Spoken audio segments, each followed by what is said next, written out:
What's going on, guys? Hope you're having absolutely fantastic day. So today we need to talk about several factors that could crash the cryptocurrency market, right? So a lot of people watching might be thinking, this guy is just another bear or spreading more FUD to crash the crypto price. So I run a pretty small YouTube channel. I'm not going to crash any crypto prices, right? So the point of my video is to make sure people are aware of the risks they are taking and also to have a game plan should any of these things happen, right? I'm not saying any of these things will happen, but it's possibilities that we have to keep in our minds, right? And as investors in this asset class, we have to be aware of these possibilities. So let's just take a look at the timeline of the Russia-Ukraine situation, and then we'll look at the price of Bitcoin, right? So on February 21st, basically, Russian President Vladimir Putin recognizes Luhansk and Donetsk, two separatist regions in eastern Ukraine, right? And then eventually on February 24th, Russia launches a full-scale assault on Ukraine, right? So let's just take a look at the prices on February 22nd, right? So you can see that on February 22nd until February 24th,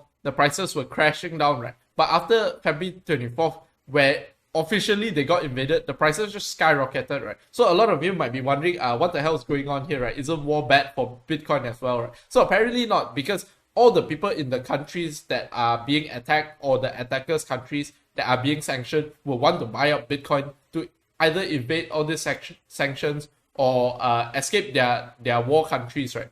First factor that we have to look at is actually crude oil. So a lot of people might be thinking, what does crude oil have to do with cryptocurrency, right? And basically, crude oil has to do with everything, right? Because the world's economy runs on crude oil, right? So from April of 2020, you can see that crude oil has been going on an absolute tear, right? Going from like negative 40 to now $113, right? So that's actually pretty amazing, right? Going from negative 40 to positive 113 in the span of just 2 years, right? So why is this important? So the risk factor number one is obviously inflation, because the annual inflation in the US is up to 7.5% right now, right? And you can see energy is remaining the biggest contributor, which oil is a big part of energy, right? So it's 29.3% right now, right? So going forward in the future, it might be higher, right? So make no mistake, inflation is actually good for Bitcoin, right? So because a lot of people view Bitcoin as an inflation hedge, right? But it's bad for the federal funds rate, right? Because when there's too much inflation, the Feds have to raise rates, right? In fact, yesterday, Jay Powell has already confirmed that they are raising rates in March, right? So that's something to think about, right? Because when interest rates go higher, obviously the money supply goes lower, and the less money there is to invest or speculate in Bitcoin, then the worse the price will do, right? So the factor number two is actually recession. So let's just read through this CNBC article from 2020 of January, right? Oil could be a problem for the US stock market if prices keep rising after latest escalation in US and Iran relations, right? So why is US always in these situations, right? We got to think about that, right? Historically, US recessions have been preceded by sharp spikes in oil price. So crude jumped after the confirmed, let's just call it assassination of a top Iranian military general, right? So one of the things that can derail a bull market is a spike in oil prices that can cause a recession, right? So the last 3 US recessions all came from a sharp increase in oil prices, right? Between July and October of 1990, crude oil shot up nearly 135%. The US economy then entered a recession that lasted until 1991. So crude more than doubled between 1999 until 2000 before the economy fell into a recession in 2001. So oil also shot up more than 96% from its 2007 low into early 2008, just before the most recent US recession, right? So you can see that clearly oil and recessions are best friends, and right now we are not looking too good, right? Because those best friends look like they want to be reunited. So that's factor number two. There might be a recession because of high oil prices, and already the Fed is being pressured by inflation right now because of this high oil prices, right? So let's watch this video of from Anthony Pompliano, right? This is risk factor number two. I'll talk about this. Number three after we watch a video. As we've watched Russia invade Ukraine, countries around the world have come together and levied unprecedented economic sanctions against the country. We've seen banks get kicked out of the SWIFT system. So yeah, make sure to like and subscribe this video as well as Anthony Pompliano's video, right, if you're interested in Bitcoin. We've seen oligarchs come under economic pressure. We've also seen government officials have their assets frozen, and everyday average citizens unable to withdraw any money from ATMs or use their credit cards inside of the country of Russia. So you can just see that that is the effectiveness of Bitcoin, right? You are not reliant on the stupidity of your government or the stupidity of anyone else. You are just self-reliant, right? Now, of course, this leads to both people in Ukraine and also organizations in the United States calling for crypto exchanges to put the same exact pressure economically on users inside of Russia.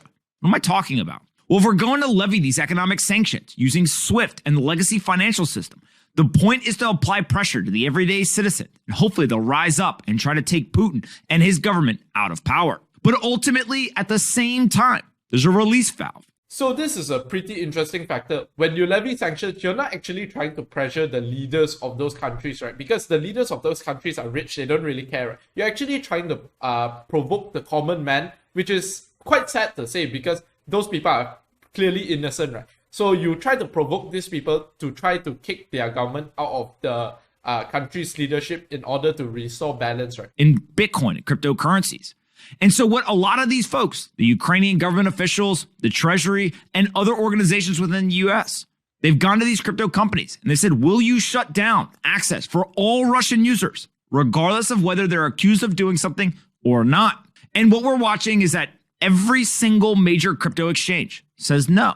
They are not willing to cut off financial freedom from the average innocent Russian citizen. We've got here a statement from Coinbase that says they will not comply with the request to ban Russian users, saying it would punish ordinary Russian citizens. We then got a statement from Binance where they say they are not going to unilaterally freeze millions of innocent users' accounts. Crypto is meant to provide greater financial freedom for people across the globe. To unilaterally decide to ban people's access to their crypto would fly in the face of the reason why crypto exists. Now, of course, if we look at Bitcoin priced in rubles, it's absolutely exploding in price. Much of that coming because the ruble is in a free fall. These people are experiencing economic pain that is hard to fathom for people in the Western developed world. Ultimately, Bitcoin and cryptocurrencies are about financial freedom. And what we are seeing is that without any sort of legal reason, crypto organizations, crypto exchanges, they're not willing to take these users from Russia off the platforms. They're not willing to punish the average ordinary citizen. And it's fascinating to me that the average Russian citizen has been cut off from the legacy financial system, but the crypto exchanges are preserving those citizens' right to transact. These citizens have nothing to do with their dictators' decisions. They're just So clearly you can see that these crypto exchanges are not willing to basically do what the government says, right? So this is factor number 3, right? Which is either Russia uses these cryptocurrencies to evade sanctions and also crypto firms going against what the government wants, right? So it's nothing new, right? Because in the past, Apple has also done this, right? Because but this is Apple has done it for, like, let's say a single iPhone is like, oh, this is a terrorist iPhone, we want you to open it, and Apple said this is not in line with what our company's motto is, right? Because they care about privacy, and if you let them unlock one iPhone, it sets a precedent for the future, right? So basically, if you take a look at this website, you can see that the Russian prime minister or president, whatever it is, he actually tweeted, I'm asking all major cryptocurrencies, sorry about that. So I'm asking all major cryptocurrency exchanges to block the addresses of Russian users, right? So innocent Russian users, right? So it's crucial to freeze not only the addresses linked to Russian and Belarusian politicians, but also to sabotage ordinary users, right? So you can see that some people might be wondering, again, why is he asking to freeze the ordinary users' funds, right? So again, it's to pressure them, to pressure their government to stop whatever they're doing, right?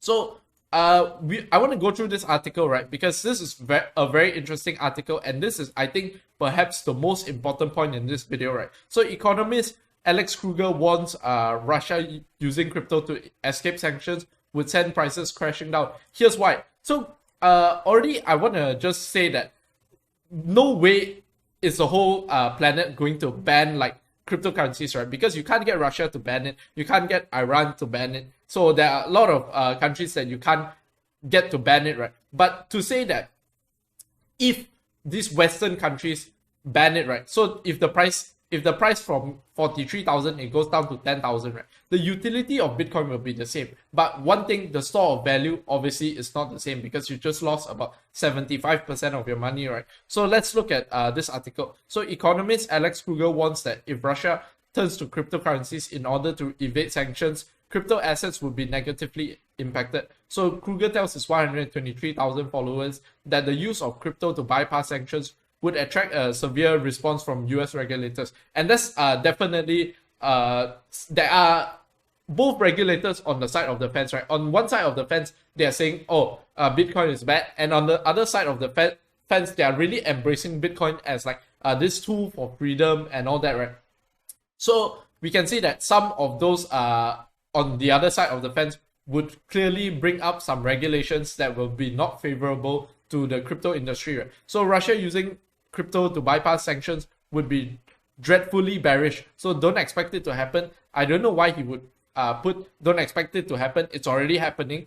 But be careful what you wish for, right? So US regulators would be pushed to crush the industry as a matter of national security, right? So the US, along with its allies and partners, has imposed various sanctions on Russia after it invaded its neighbor Ukraine. The sanctions include disconnecting Russia's major financial institutions from the US financial institutions, right? So I don't think that part is relevant, but I want to focus on the part where he says that if they use crypto to evade sanctions, the US regulators will really crush crypto, right? And I do believe this is what will happen, right? So this is obviously, again, a possibility, right? I'm not saying it will happen, but obviously we have to keep in mind of the possibilities. So in conclusion, the three factors that may cause the crypto market to severely crash is 1, inflation causing tightening interest rates. So 2, rising crude oil prices causing a recession. And 3, if Russia uses it to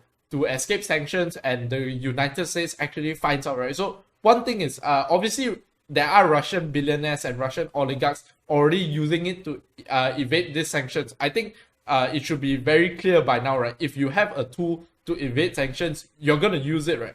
But the issue is whether they can materially trace it back and give evidence that Russia is actually doing this like very clearly, or they are using Bitcoin to buy weapons. That would be like a big no-no for the crypto market, right? So yeah, that's about all I wanted to share today. If you did enjoy the video, make sure to smash up the like button, hit subscribe, and also hit the bell button, right? Because I'll be coming up with some videos that are related to this topic as well if you're interested. So yeah, with that being said, have a fantastic day ahead and peace out.